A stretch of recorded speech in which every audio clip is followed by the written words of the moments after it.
Thank you, sir. Thanks for giving me the opportunity. Can I start sharing it? Yes.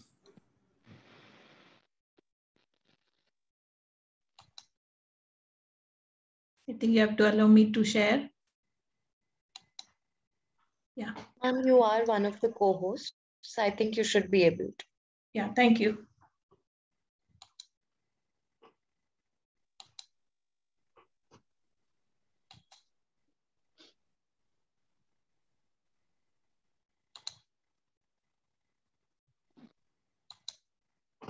Can you see the slide?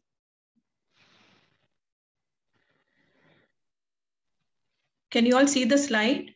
Yes, ma'am. Yes, ma'am. Yes, ma'am. We can. Thank you. Yeah, good evening, one and all. I think it's been nearly 2 years since we first heard about coronavirus. We have slowly learned to accept its existence and safeguard ourselves from it to the extent possible. But this period was challenging, of course, to say the least. And in this world of uncertainties, it is important that we recognize and understand the reality of what and where we are today. The normal we know ceased to exist, and the complete transition to the new normal will take time. Taking this into account, it is vital that the relationship between parents, teachers, and students is coherent. This will help us to prioritize the students' well-being and acclimatize the current situation. Hence, let us work towards creating a congenial and supportive environment where the students are challenged to strive for success. And this starts with us acknowledging the fact that COVID diversity gap exists. And we must try to narrow down this gap by ensuring that the teaching, learning strategies are inclusive for all students. So with this introduction, I would like to share my slides. I think most of the points have been discussed by Dr. Upasana, but still I would like to share some of the aspects which I would like to emphasize on. Now, for any academic success, I think we need 3 main roles here. One is the teacher who needs to excel, and we need the parental support, and of course, the student's willingness. If all these are there, interconnected, interrelated, interdependent, I think surely we may lead to this academic success. Now, for this academic success of the students, I think we need to have a combination or the interaction between the parent and teacher so that it has a positive impact on the child. Now, what are the ways in which you can find or you can see that there's a positive impact on the child? Something common that you find between the teacher and the student. That is, they need to communicate, they need to empathize, they need to understand the child, they need to cooperate with the child as a teacher as well as the parent's role. Then we need to be proud and our support has to be consistent and try to come out with the reality and help them to become more responsible. And of course, give some kind of a pat at the back, saying that you have done your best. And they feel satisfied and respect their views and express your love to them, appreciate wherever it is required, give them the support, always help them to think positive, encourage them, and have fun with them also, and have a friendly approach. Surely it will reflect on the well-being of the child. So this is what we need. That is the relationship between the parent and the teacher. Now, how to prepare the CBSE grade 10th and 12th exam? So initially, we need to help the students to set their goals. Why? Because it's the new term and new challenges, isn't it? So we need to give them some kind of a booster dose so that they are able to take up the new term as well as the new challenges that they need to face. Now you find that the term 2 is totally a different approach. It's more of subjective. So we need to guide them on those lines. More of written work is there. So we have to give them rigorous practice in writing because they have lost the skill of writing. So we need to give them ample written tests so that they are able to develop the skill of writing. Of course, some of the points Madam Doctor has already mentioned, but still I would just like to mention a few. Plan and prepare for the exam. And they need to get familiarized with the term 2 syllabus and examination pattern, how it is, why it is assessed. And they need to develop a good study plan. And they need to be well equipped with the study material, be it subject-wise, it can be notes, chapter-wise question bank, question papers, worksheets, numerical problems. I think there's no dearth for such resources. I think the teachers can guide the students to find out these resource material so that they can be well-versed with the content across all subjects. And the other important thing is they need to be focused, specific, and they need to break into achievable targets. Instead of taking a huge chunk, which they are not able to digest, let them take in bits and pieces so that it's easy for them to digest the concept that they want to understand. Now, coming to this particular point, how to teach students to be resilient in learning. We need to encourage the child to take up challenges. So that is possible when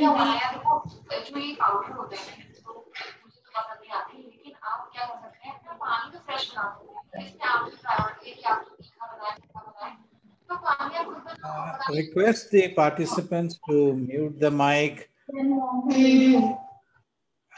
May I have your cooperation, please? Thank you.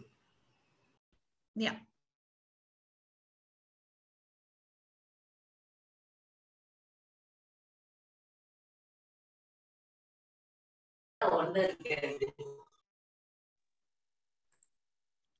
Snehalata madam, please unmute yourself and speak. Got. Okay, thank you. So coming back to this point, how to teach students to be resilient in learning. That means we need to encourage the child to take up challenges. Now this can happen only when they are into that challenge. So initially they may have some kind of hesitance. So that can be overcome by the constant support of the teacher. So the child will be confused. It's good, the child getting confused. And later you find that the child will put in some more effort with the constant guidance of the teacher, and he comes out happy saying that he has achieved. So this we call it as the learning pit. So they have to dwell into the concept so that they are able to understand it in a better way. Now, the other aspect that the child has to know is they should be familiar with their learning style. Some of them are able to learn by the visual, some are auditory, some are kinesthetic, some have tried to learn by reading and writing. So help them to identify their learning style. The other aspect of it is they need to stop getting distracted. They need to stop getting distracted because it will not help them in achieving the goals. So the important aspect that we need to generate or help them is feed your focus and starve your distractions. Now of late you have all these gadgets. Ask them to use it judiciously wherever it is necessary. That is which will help them to achieve the goals. Of course, they need to repeat what they have learned. So learning and revision will help them in a long way. They need to have a good sleep because proper adequate sleep turns short-term memory to long-term retaining memory. So they need to have the adequate dose of the sleep during their study time. And then this is one of the important aspects that we need to inculcate amongst the students, the Pomodoro technique. Okay, so they need to have this particular technique which will help them to relax. So this particular technique is used to balance, focus, and remain mentally fresh. So this is one important technique which we need to develop amongst the students. Now, The other aspect is they need to have some kind of meditation and exercise so that it controls anxiety, promotes emotional health, enhances self-awareness, and lengthens attention span. Now, you know, the children, they have a very short attention span. I think this can be improved by having this meditation and exercise.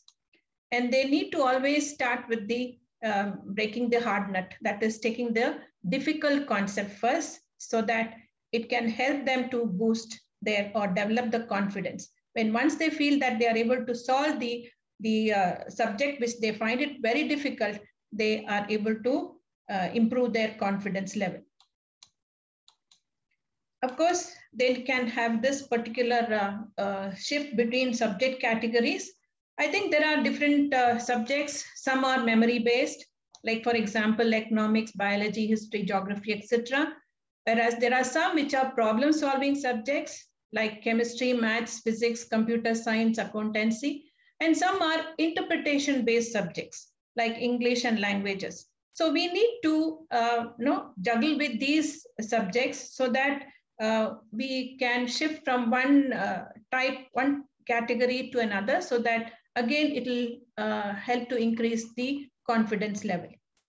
And the other important aspect is people who are taking up this CBSE board exam, they need to be very thorough with the NCERT text and other supplementary texts that have been available by the which have been introduced by the NCERT. Of course, we need to follow the 30-70 rule, wherein 30% reading and reciting 70%, which will help you to remember the concept, and periodical test. So you need not wait for the teacher to give a regular test. You can also have, the students can also have the test administered to himself so that he'll be able to know where exactly he stands. And this is something which we need to encourage the children. Complaining they are not good at math. So that should not be the thought that the child has. He should take some initiative to come out of it, either by taking the support of the teacher or to get into some kind of additional support. So it's observed that the thinking muscle for leaving a comfort zone is very flexible. So we can make use of this particular concept. The more you use it, the more skilled it becomes. And it becomes very easy for the teacher to tackle such type of condition. So we need to help this child to come out of the comfort zone. Of course, when he comes out, he'll have some kind of a fear. With the guidance and support of the parent and the teacher, I think they are able to delve into new areas, the learning zone. And then once he is confident, he is able to improve in a particular area. So that is what we need to encourage the students. And now coming to the last aspect. So we find we are able to observe the students' expressions, isn't it? By observing the students' expressions, we are able to find out what exactly has gone through in their mind. Of course, when they are thirsty, so this may be the thirsty or hungry, this might be the expression. If they have not understood, if they are sad, it's the pain that they undergo.